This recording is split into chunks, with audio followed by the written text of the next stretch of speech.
I saw the sign and I opened my eyes and I am happy news.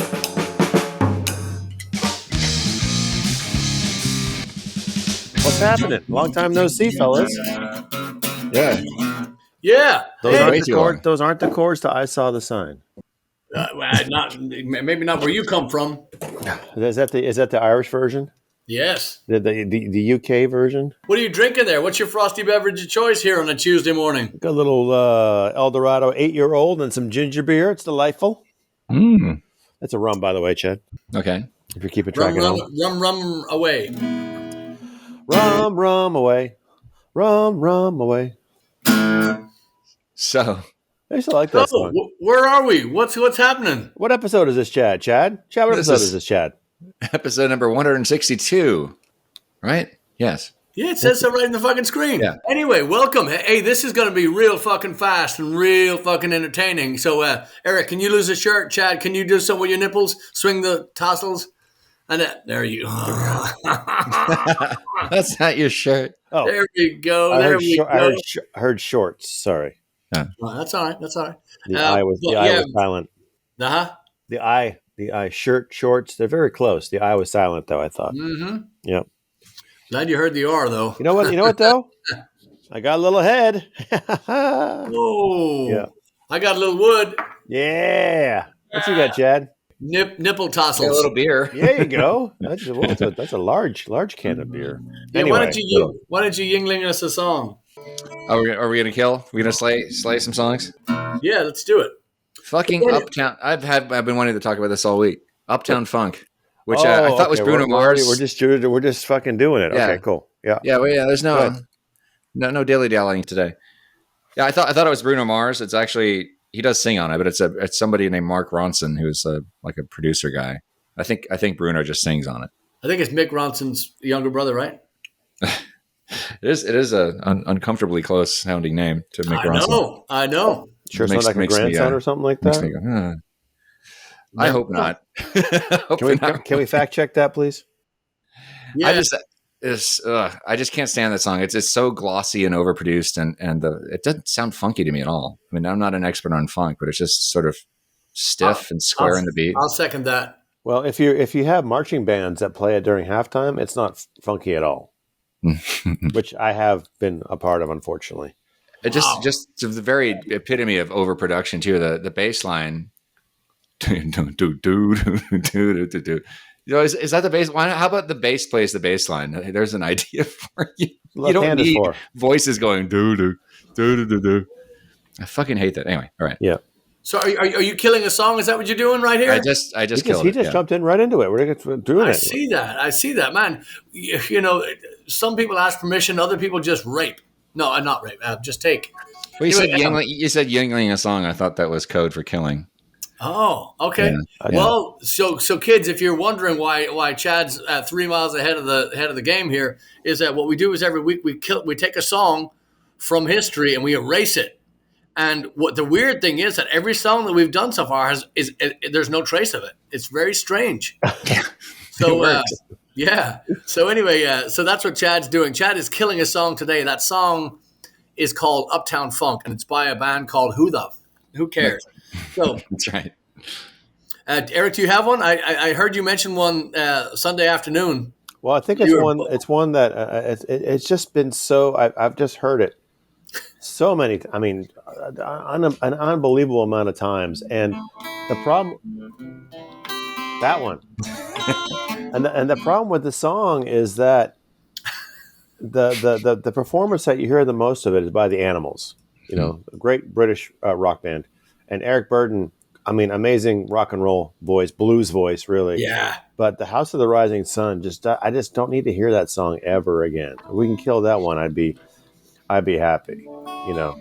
I'm with you on that one. Yeah, it's just too much. It's not a terrible song. I get it. It's almost like a traditional song, but god damn it, I don't hate the song that much. I love his voice. I love his voice. I just. Yeah. That scream he does on "We Have to Get," we got to get out of this place before this. Oh my god, that's fucking awesome. Eric Burden is beyond reproach. Yeah, and that song has run its course. But the Animals, great band. Eric Burden, great lead man, great singer. Obviously, a huge fan of John Lee Hooker's, and his version of actually "Boom Boom" is actually pretty fucking decent. But that song is just ugh. Well, I mean, and I hate to be cliche, but I just got to kill "Stairway to Heaven." We heard that today too. Yeah. Yeah. Oh, that's right. Yeah. It's just back in the day when you're a kid and you've just it's your first time getting into that, like the big thing in Bohemian Rhapsody, when the rock comes in and it takes over. This one is kind of watery, and it's the more the more in depth you get to rock and roll, the less that the heavy part of that song means anything. And to me, it's one of those things where you kind of just stick heavy thing at the end of it, anyway. So I was done with that song 100,000 years ago, and that's I think there are three very very very killable songs. And to your point about Chad mentioned the production values on the Uptown Funk song, but to your point, Patrick, the production values on Stairway to Heaven, it's almost too clean, it's almost too overproduced, because it almost doesn't sound like Led Zeppelin anymore. It sounds like a band reading a chart that if you play it like this, it'll sound like a Led Zeppelin song. Because even, like you said, even when the rock and roll, the rock part comes in, the heavy part, I'd rather hear the heavy part of Bohemian Rhapsody, because that sounds more like a fucking rock band, even after all the finicky law and all the shit at the beginning. But the tail end of that Led Zeppelin song is just like, it's too clean. It's not eating a fish out of a drum. I couldn't agree more. Yeah, you heard me. Maybe you didn't. I don't know. We'll find out when people listen to this one, see what they say. Anyway. Wow. Cheers, friends. That sounds like a grinding moment if I've ever heard one. Good God. Delightful. So, and speaking of charts, we got to say, so here we are, and, we're going to do a quick wrap up, but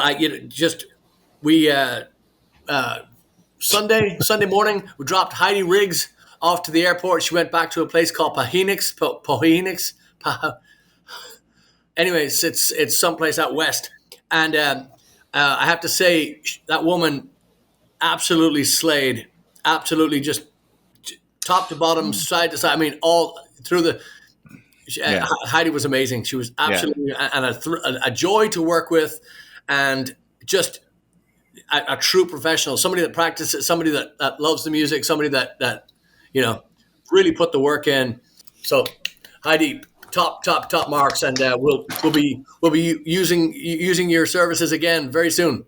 Yeah, I'm glad we finally got to introduce her to Houston twice. It was great. Yeah, it's great. She's got a lot of new fans here. Yes, indeed. Incidentally, she, like Eric, teaches and does a lot online, and she's written a book. And I have the book. Have I read it? No. But it's a marvelous technique book. She's one of these people. She studied all over the country. She studied with many people, and she has an unquenchable thirst for music and tunes and technique, and she knows the business too.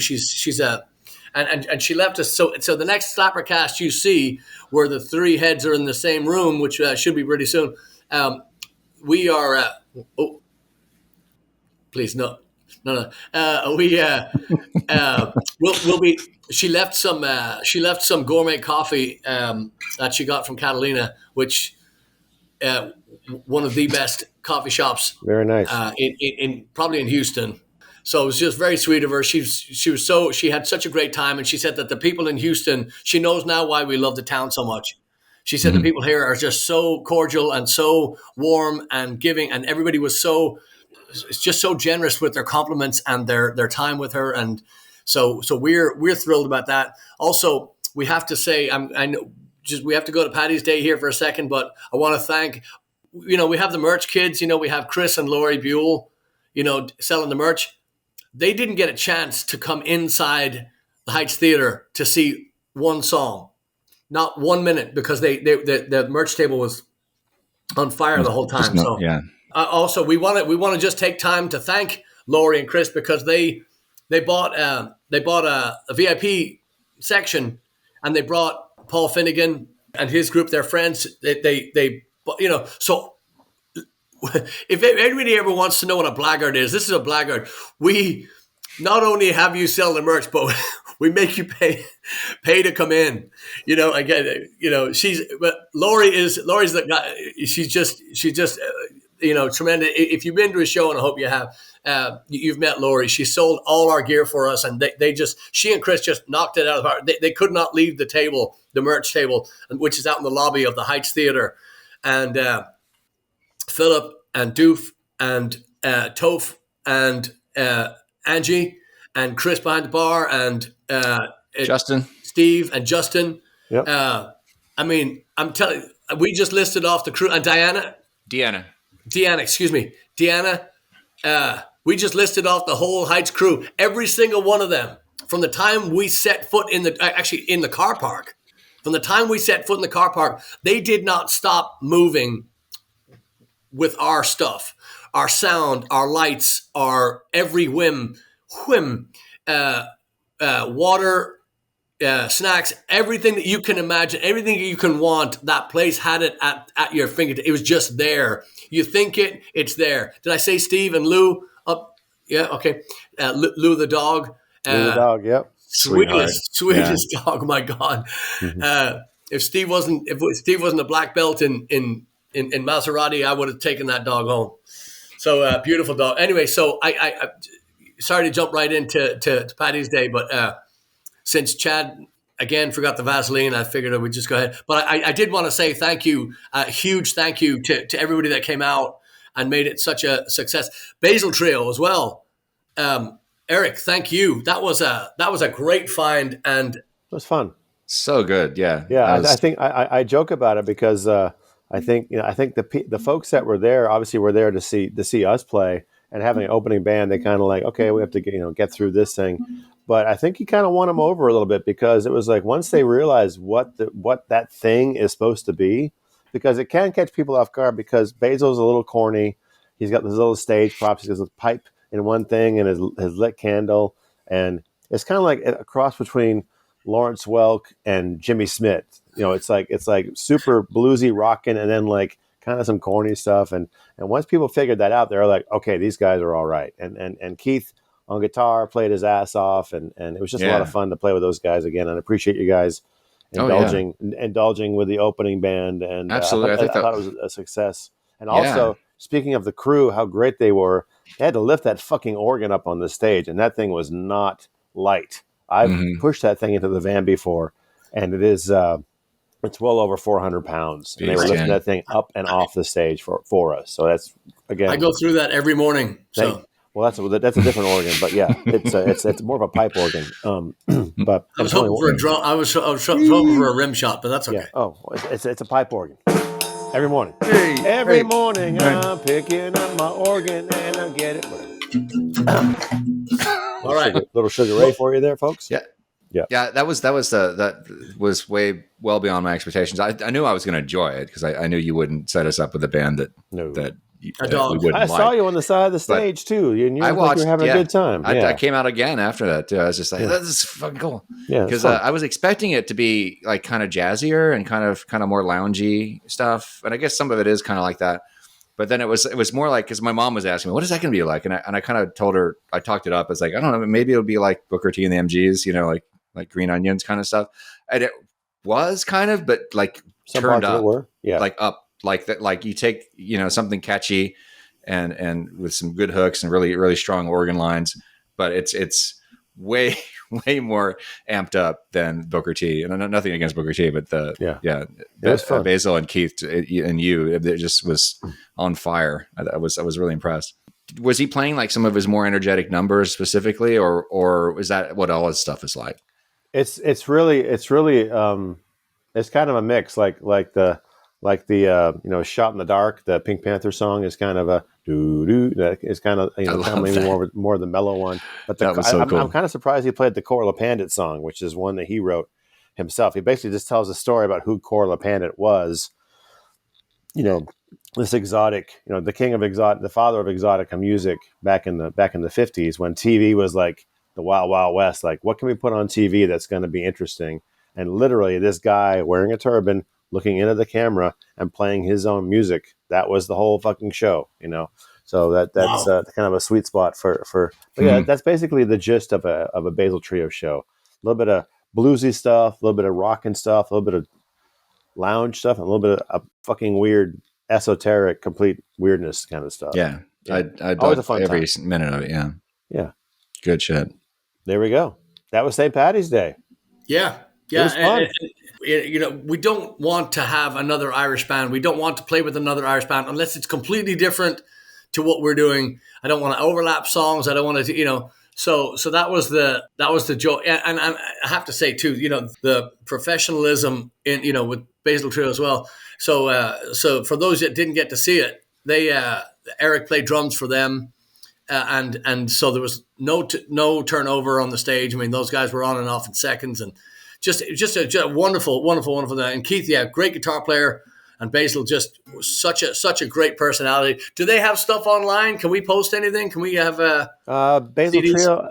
Either the Basil Trio or basiltrio.com. Maybe just do a quick search before we post this chat and see what the website is. He basically stole the cartoon to some old Disney cartoon, a bunch of skeletons dancing around. It's kind of a famous one. So he took the video and put he has a song called Ghost Farm, and so he put that on top of the video, which is still on YouTube. It hasn't been taken down yet for some reason, and Disney can be really nasty about that kind of stuff. But that's one of the videos that's on his thing. But not a lot of stuff elsewhere. So basiltrio.com, I think, is the website. Go check him out.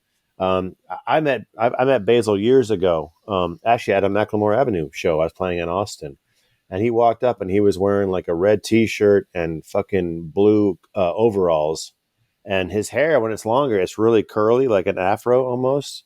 And I said, "Hey," and he's like, "Hey, hi, my name's Sweet Basil. How are you?"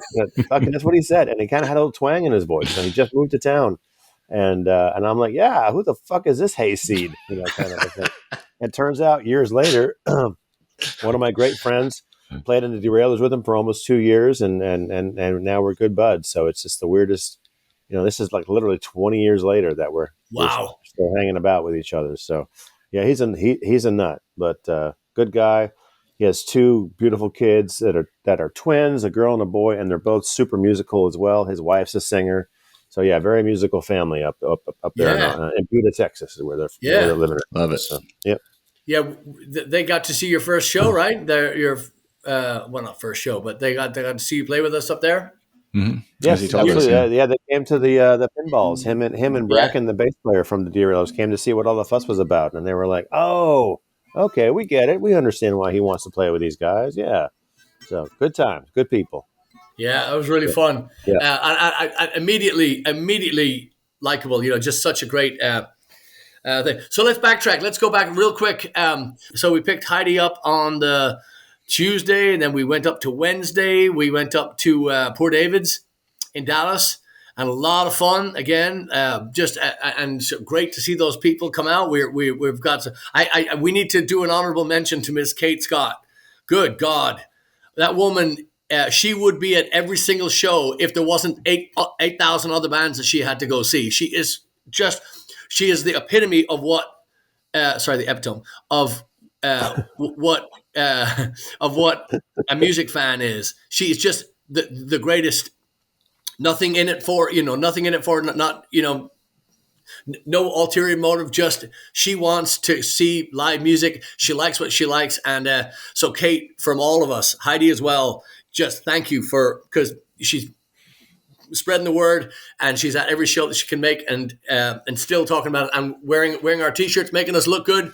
So honorable mention, Kate Scott. Thank you. Yeah. Also, just a blast in Dallas. I mean, these are words that usually don't go in the same sentence. Am I right? True. So that was fun, and it was. There's a really beautiful part of Dallas. In case you don't know, it's called 45 South. And it's I'm just glorious. Oh, yeah. Anyway, yeah. Wait till the end. Yeah. So it was Yeah, just a lot of fun. And then of course Thursday was the Heights Theater. Magical, absolutely, just great sound. And then something funny happened on Saturday. We ended up. Well, I dubbed the show Doggy Style, and the kids didn't really like that. So we'll look into that. But we went over to Kevin and Tracy's place at Pimlico. They were doing a dog adoption thing. I thought it should be called Doggy Style. Wrong. So anyway, sorry, church going Pimlico. No one likes a good idea, Patrick. You know, no one likes a good idea. They wanted to kind of stick to the middle ground. No one wants to have a really great idea. Like I know. Come see Doggy Style at the Pimlico Pub on Saturday. Well, let's go anyway. But Pimlico, my goodness, just weather absolutely fucking perfect. We just need to build. We need to build a multi-tier parking lot right there, because fucking Waugh Drive, man. So these gits park in the right hand lane. They just close that off. There's no signs or anything. So if you're like a really good driver and you're gonna run into the back of about 4 or 5 cars, because they're all parking there. So the parking is difficult, but everything else, man, they had everything covered. So they were doing this dog adoption thing. Tracy McElroy. She's a big animal lover. Big animal lover. She's just not the movie kind, that. She likes big animals or dogs. She likes animals bigly. Okay. Yeah. Fair enough. So she did the pet adoption thing, and they do this artesian, kind of market thing as well. So they close off the parking lot, and it's a lot of fun. The weather was gorgeous. And we got a new board since I think we've talked about. Well, we've had it for a little bit, but now we're kind of getting, thanks to our good friend Luba Dvorak, we're able to use the board, and it's set up, and it's a joy, a thrill to have this sound in our ears and have this clarity going. So that was just great to do that. And then Sunday we went over to a place called, drum roll please, the Bumpy Pickle. Bumpy Pickle. So our friend JP calls us up last week, says, "Hey, we got a place open." So kids, I know what you're doing right now. You're looking on WebMD, and you're looking what Bumpy Pickle, the symptoms. Well, that's the first thing I did. So JP calls us. And he goes, "Hey, want you to come over? We have a new place called Bumpy Pickle." And I said, "Are you fucking kidding me? Is this, am I being punked about it?" So it's true. It's a real place called the Bumpy Pickle. And there's this thing called, and it's kind of new, but it's called pickleball. And it's kind of a cross between tennis and badminton, right? That's the way I put it. Yeah. Yeah. So he told me about it. And I said, "Wow, that sounds great." But the courts are full. I mean, people were playing it all day. They had a bunch of courts there. Yeah. Yeah. So it's not ready. The building is not ready. There's no building whatsoever. There's porta cans out there right now, and so they're working around the clock to get this place going. But it was that was a windy motherfucking day. That was insane. Yeah. It kept the temperatures down, but I know that we all have windburn and sunburn. So we're looking pretty tan right now, but yeah. Well, you can't tell on Chad, but Chad looked like one of the Tootsie Roll Pops, one of those things, that just been attacked by a small child. He was bright, the cherry one. Yeah, cherry one. Thank you. He was bright red, and when he was getting into the van, a plane landed over. I guess they thought it was I guess that was the light, but it was fucking. I mean, just. Chad, it doesn't look bad now. It's good. Yeah, no, it's fine. Yeah, I was putting on very liberal amounts of sunscreen, and but that stuff, when you're standing out there for an hour, it's only so much. There's only so far it's going to go.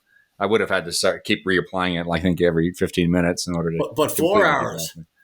Yeah, it was really we were out there for a long time.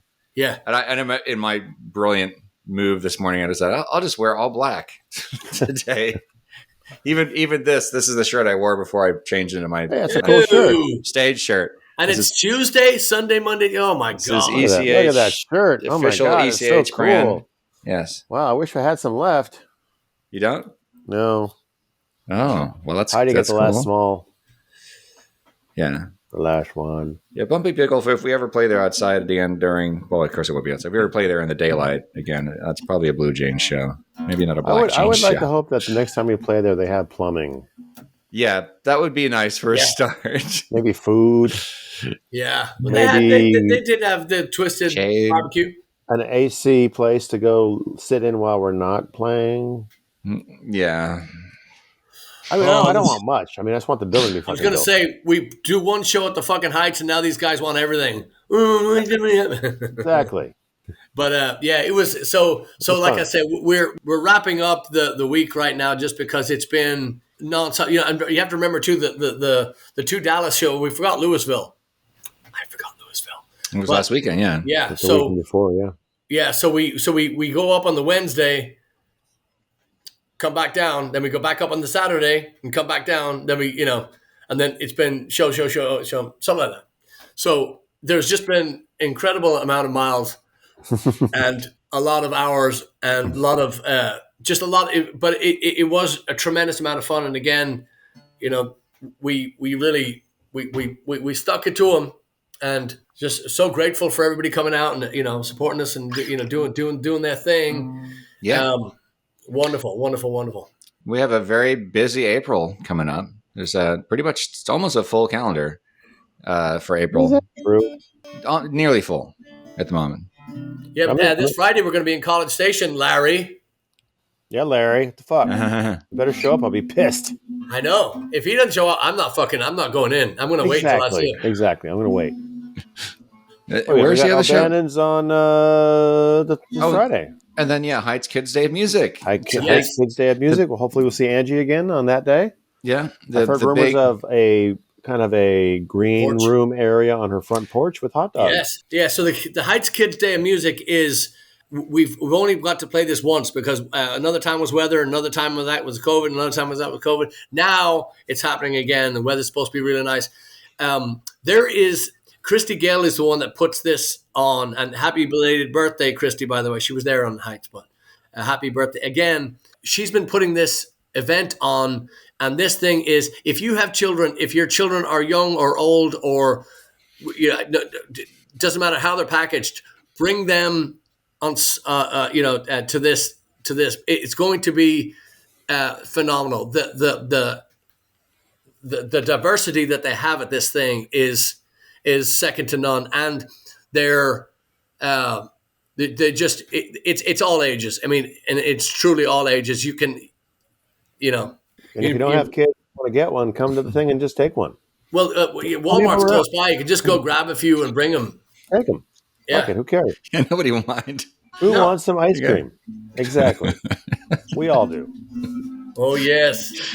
Actually, I'll take some right about now. Oh yeah. My throat feels like I've been gargling fucking hot nails. Yeah. Oof. Yeah. And so we've got the beginnings of an East Coast tour that are starting to brew. Yeah. We're ready to Memorial Day in Rockville, Maryland. Mm-hmm. Maryland, y'all. Hey, don't go back to Rockville. Hey. Oh wait, that's how the song goes. That's a song. What? Yeah. So Rockville, Maryland, and then we're working on the Jersey Shore. We're working on Philly. We're working on Snooki. Up and down. Yeah. T-Pain. Yeah. A lot of stuff going on. Lovey Smith. Lovey Smith used to be a percussion teacher down at HSPVA. Oh, really? Yeah. Is her name Lovey Smith? What? When did she teach there? Recently, I guess. Okay. Yeah. Before. I knew the percussion teachers when I was there. After your time, Chad. After your time. Okay. Although she's really fucking old, so maybe I don't know. Anyway, so can we finish this up? My cocktail's almost empty. I know. Fuck this. Yeah. That's the basically the wrap. We're back in the van again Friday, and a lot of stuff creeping up. And we've said it before, said it again. Got to get on the mailing list. We need you on the mailing list. Why is that? Well, because that's the only place that we can, be 100% honest with our shows. Yeah, really reach out and touch you on the mailing list. Unless you enjoy not having any idea what we're doing or where we are. Yeah, Mom. Yeah. What calendar? And when you sign up, put in your zip code. By the way, if you are signed up and you haven't put in your zip code, put in your zip code because that's going to make it a little easier on you. So some of the people who don't live in Houston area, I won't be spamming you with every single thing that's going on. There you go. So, as always, blaggards.com for all your information. Mm-hmm. Yeah. Be dialing people. Yeah. Whatever so, it means. Yeah. That's it. Just remember that we're on your doorstep at some point. Indeed, we are. Gaming bag of rock. Fair enough. Yes. Anyway, thanks for listening, and I hope you all had a great Paddy's Day, no matter what you did, and we'll be seeing you very, very soon. That will guarantee you. Right on. See ya. Cheers.